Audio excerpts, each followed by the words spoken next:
দেবতারা প্রত্যেকে খুব সুন্দর দেখতে, কিন্তু গণেশ হলেন গজানন। তার হাতির মতো মুখ। তাই কার্তিকের থেকে এই পুত্রের প্রতি মা বাবার স্নেহ একটু বেশি। গণেশও চেষ্টা করেন তার বাবা মাকে খুশি করতে। কার্তিকও মা বাবার সেবায় সততই নিয়োজিত থাকে। দেবী হৈমবতী শঙ্করকে বললেন, ছেলেরা যুবক হয়ে উঠেছে, এখন তাদের বিয়ে দেওয়া উচিত। শিব বললেন, তুমি ঠিকই বলেছ, দুই পুত্রই আমাদের কাছে সমান প্রিয়, তাহলে কার আগে বিয়ে দেব? কার্তিক গণেশের চেয়ে বড়, তাহলে কার্তিকেরই আগে বিয়ে দেওয়া উচিত। হর পার্বতী দুজনে মিলে একটা যুক্তি করলেন এবং সেই মতো তাদের দুই ছেলেকে ডেকে পাঠালেন। ছেলেরা দুজনেই হাজির হলেন তাদের সামনে এবং প্রণাম জানালেন। মহেশ্বর পুত্রদের বললেন, তোমরা দুজনেই আমাদের কাছে সমান। আমরা ঠিক করেছি, যে আগে পৃথিবী পরিক্রমা করে আসবে তারই আগে বিয়ে হবে। বাবার কথা শুনে কার্তিক খুব আনন্দিত হলেন। তার ময়ূর বাহন আছে, তিনি চড়ে বসলেন ময়ূরের পিঠের ওপর। উড়ে চলল ময়ূর। মনে তার বিশ্বাস ছিল যে তিনিই এই পরীক্ষায় জয়ী হবেন। গণেশ এই পরীক্ষায় জয়ী হতে পারবেন না, কারণ তার বাহন মূষিক গণেশের ভার বহন করতে পারবে না।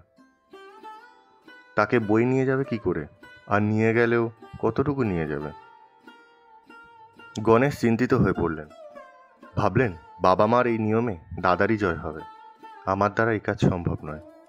দাদাই জয়ী হবে, দাদারই আগে বিয়ে হবে। দাদাই নয় আগে বিয়ে করুক, তারপরেই আমি বিয়ে করব।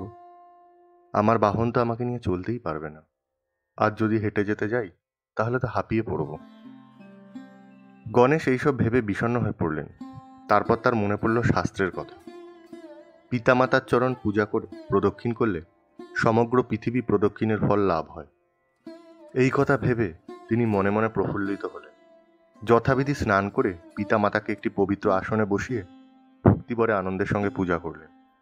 তারপরে 7 বার প্রদক্ষিণ করলেন। জোর হাতে তাদের সামনে এসে দাঁড়ালেন। পুত্রের কীর্তি দেখে হর পার্বতী খুব খুশি হলেন।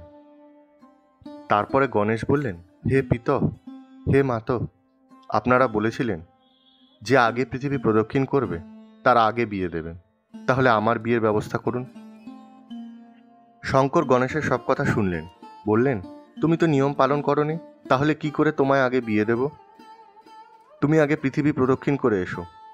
কার্তিক চলে গেল সেই উদ্দেশ্যেই, আর তুমি তো শুরুই করলে না। পিতার কথা শুনে গজানন বললেন, আমি তো 7 বার পৃথিবী প্রদক্ষিণ করলাম। এই যে আমি আপনাদের চরণ পূজা করে 7 বার প্রদক্ষিণ করলাম, এতে কি আমার পৃথিবী প্রদক্ষিণ হলো না? আর যে পিতামাতার পূজা না করে পুণ্যের আশায় তীর্থে তীর্থে ভ্রমণ করে, তার কি পৃথিবী প্রদক্ষিণ হয়? পুত্রের প্রধান তীর্থ পিতামাতার পাদপদ্ম, তেমনি স্বামী পত্নীর পরম তীর্থক্ষেত্র। এখন আমি আপনাদের প্রদক্ষিণ করলাম, এ তো পৃথিবী পরিক্রমা হলো। আর যদি না হয়ে থাকে তাহলে বেদবাক্যকে মিথ্যা বলতে হয়। শিব দুর্গা গণেশের কথা শুনে অতীব বিস্মিত হলেন। তারা বললেন, গজানন, তুমি ঠিক বলেছ, বেদবাক্য কখনো মিথ্যা হয় না। শিব বিশ্বরূপের 2 কন্যা সিদ্ধি আর বুদ্ধির সঙ্গে গণেশের বিয়ে দিলেন। তারা দুজনেই ছিলেন সর্বসুলক্ষণা, মনোরমা, সুবদনা। শিব বিশ্বকর্মাকে ডেকে পাঠালেন। বিশ্বকর্মা এলেন এবং শিবের ইচ্ছায় বিচিত্র রকমের ফুল, লতাপাতার অলঙ্কার দিয়ে এক একটি সুন্দর সভাগৃহ সাজানো হলো। সেই বিয়েতে এলেন দেবতা, গন্ধর্ব, যক্ষ, ঋষিগণ।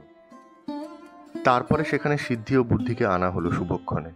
সকল অতিথিরা আনন্দিত হলেন। গণেশও খুব খুশি হলেন।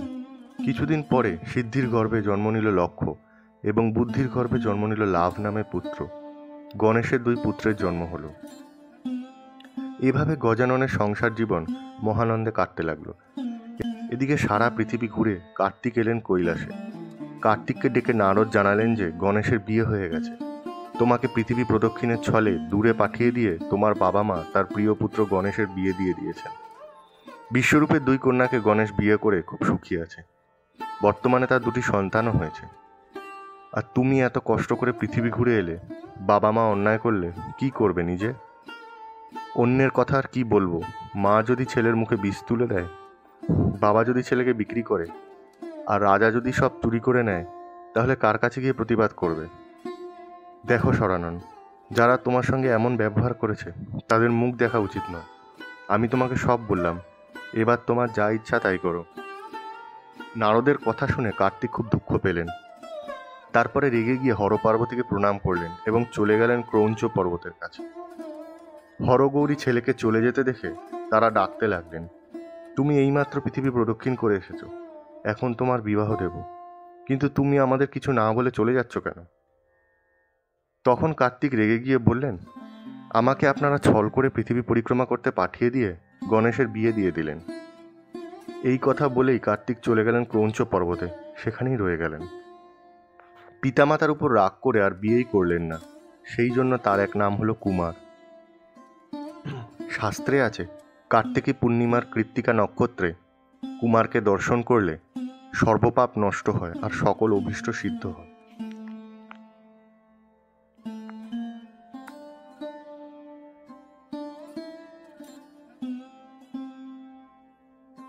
গল্পটি এখানেই শেষ। আপনারা অবশ্যই কমেন্ট করে জানাবেন আপনাদের গল্পটি কেমন লাগলো। আর আমাদের চ্যানেলের ভিডিও সেকশানে গিয়ে গল্পগুলো শুনে আমাদের মতো ছোট চ্যানেলের পাশে দাঁড়াবেন।